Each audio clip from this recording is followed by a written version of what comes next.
Why do men wait until everything is falling apart before they finally talk about it?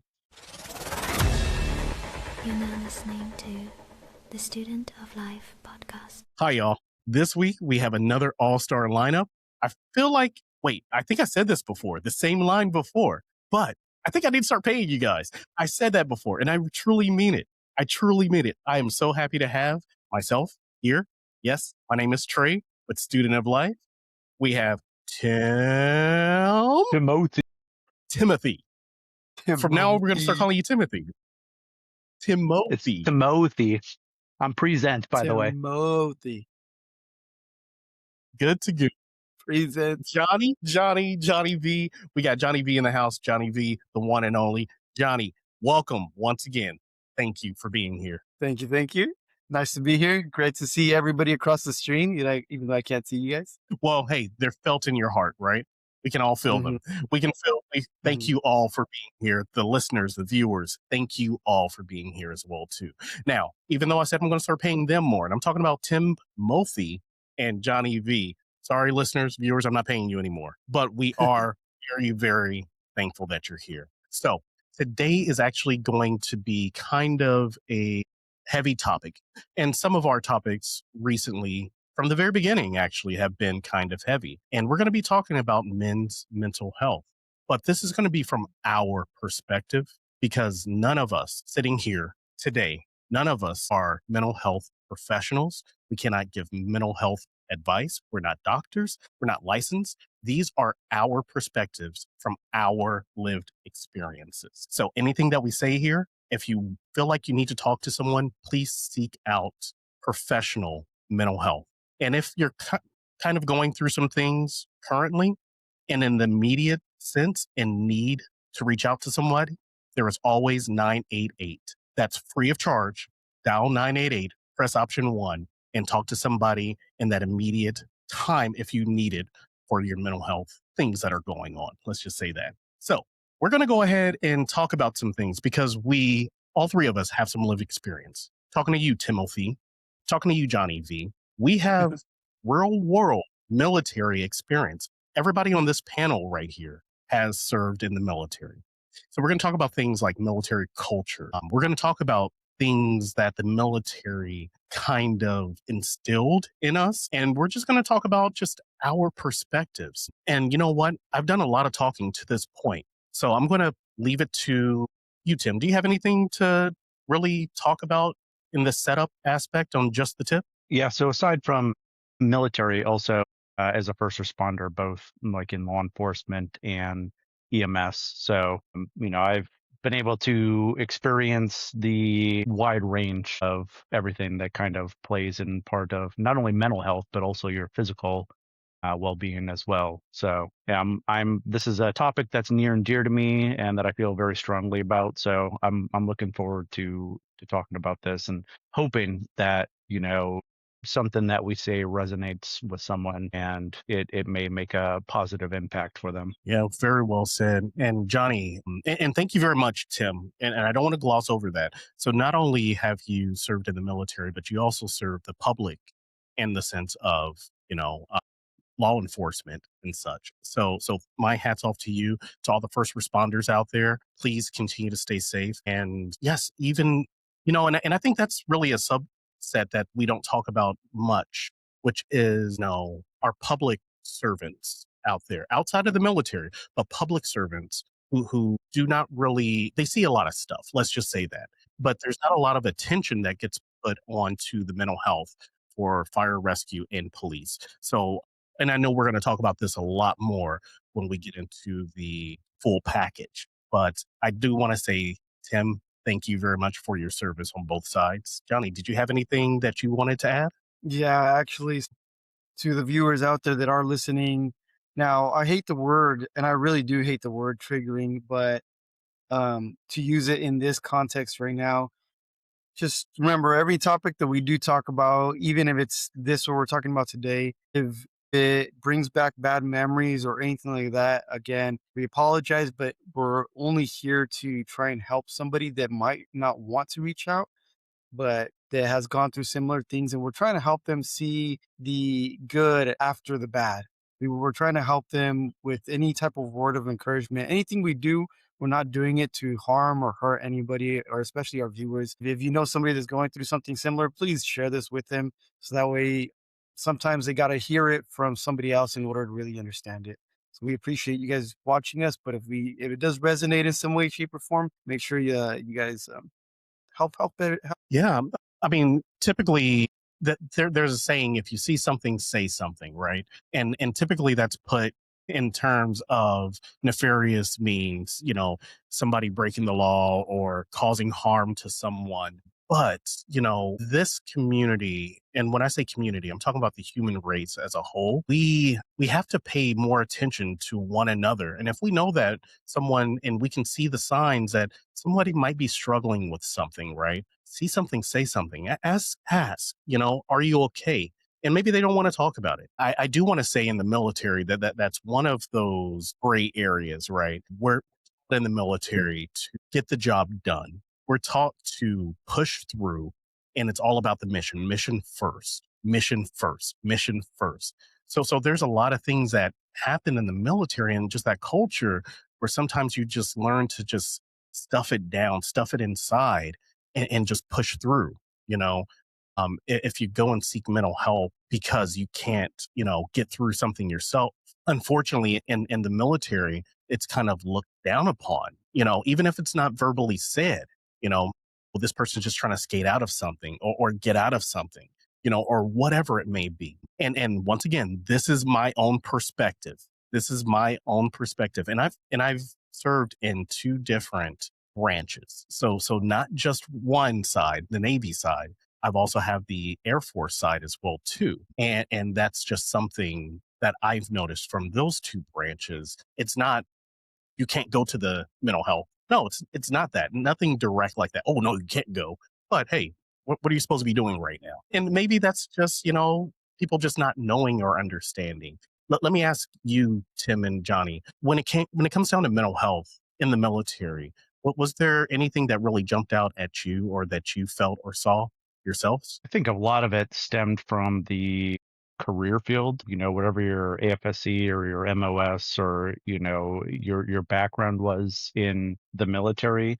I think there were some that primarily kind of, they almost had a stance of, mental health takes a side, or a back seat, like you said earlier, the mission comes first. So, unless you have, a broken limb or, something serious in a more physical sense, there were, times where people, we can get into this later, where, there were signs, but they didn't want to speak up and they didn't want to say anything and they don't want to go get the help. And, it got to the point where it was unfortunately too late. But I think, people joke in the military of, oh, you had an office job or, you did finance or you were a paper pusher or you weren't actually in the real military.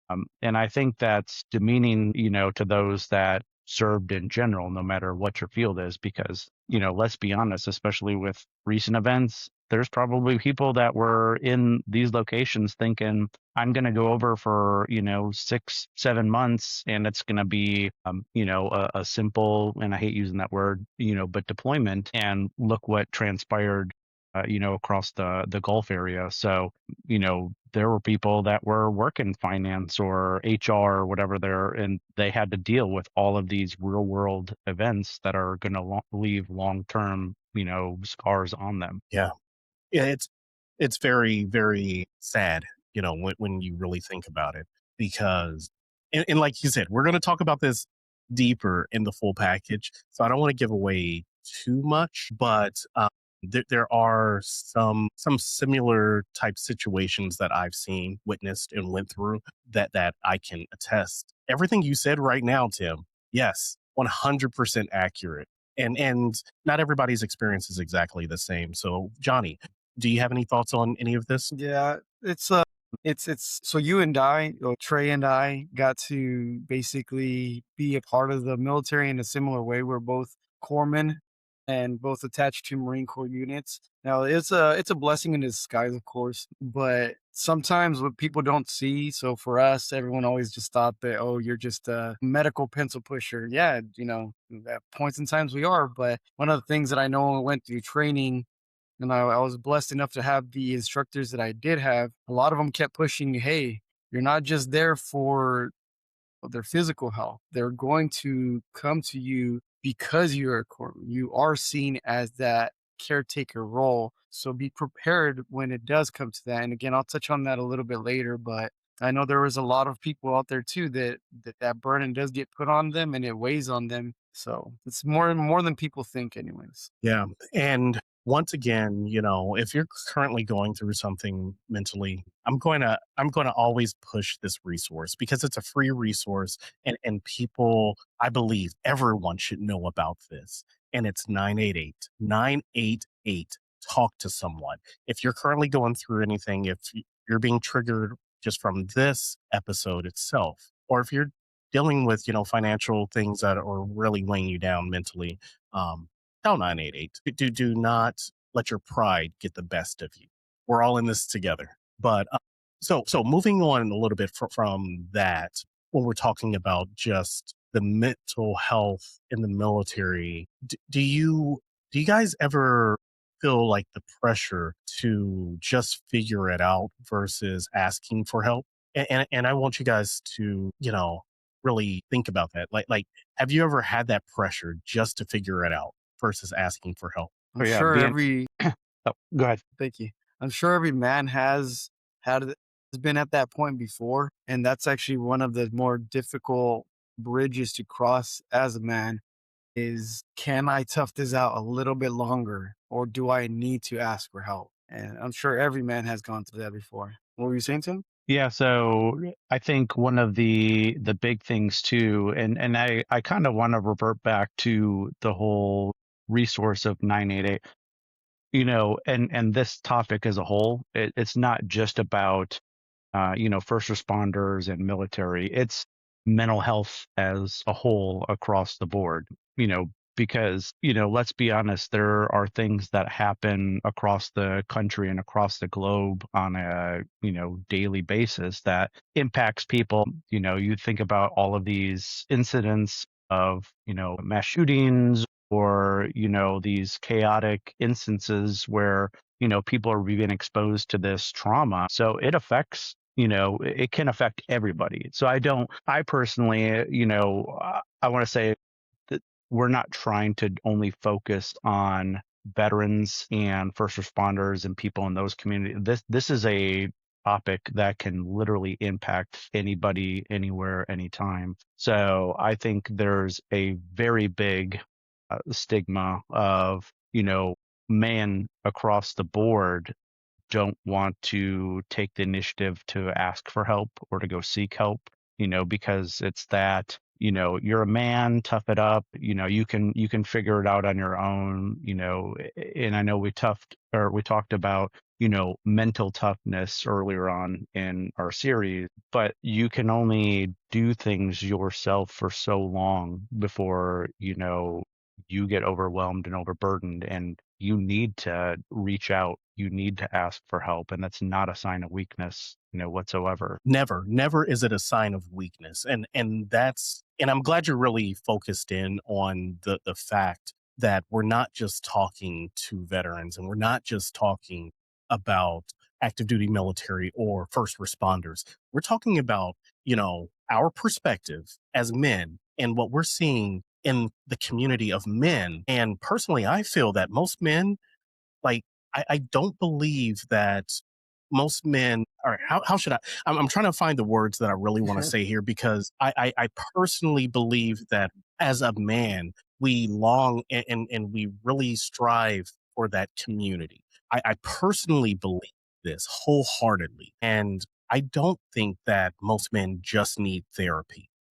Therapeutic means, and once again, I said this earlier, I am not a mental health professional. This is my personal opinion. But I do personally believe that therapeutic means can come in any shape or form, like what we're doing right here. The cigar community can be a form of therapy for some. Some people do need to go and sit in a communal space and have those personal relationships, and they can literally get that therapeutic needs from just the relationships that they have. But once again, I am not a mental health professional. I am not a doctor. If you feel like you do need professional therapy or help, please seek it out. And if you're mentally struggling with something in the moment, dial that 988 that I had mentioned as well too. And they do have licensed clinicians on staff that can assist. So, final takeaways. Do you have anything else that you want to say, Johnny or Tim, before we go ahead and cross on over to the other side of the full package? No, you hit the nail on the Tim? head with that. So, this is something that's a very, especially with it being June, and I don't want to take away from any of the other, celebratory things this month, but men's mental health especially is a very under talked about topic. So, this is, like I said, something I'm passionate about. So I'm glad that we're going with this. And Johnny, did you have any final words that you want to say? I'm saying, final takeaway. Whether you subscribe to our full package or not, make sure that you surround yourself with the men that you see that you want to become as well. Because some of those men, they struggle, but some of those men you'll be able to see as well. They know how to talk things out. And it's always great to surround yourself with a community that's going to be able to help you become better, especially if they're men that you could tell that they are allowing you to not just vent, but give you stories or anything to keep you away from hurting yourself. And when I say that, I don't mean just physically hurting yourself. I mean financially hurting yourself or even emotionally hurting yourself. Surround yourself as men for men's mental health. Surround yourself with men that you trust that can lead you to a good path. Yes. And as we continue this discussion, because we're going to cross over to the full package, we're going to go deeper into our own lived experiences and perspectives. And if you hear anything that's resonating with you, go ahead and share that, with other people, because it may resonate with them as well too. But if you just want to go ahead and leave a comment, feel free to do that. Go ahead and hit those like, subscribe, and share buttons. But once again, most importantly, let's continue to learn, grow, and live together. And we hope to see you on the other side.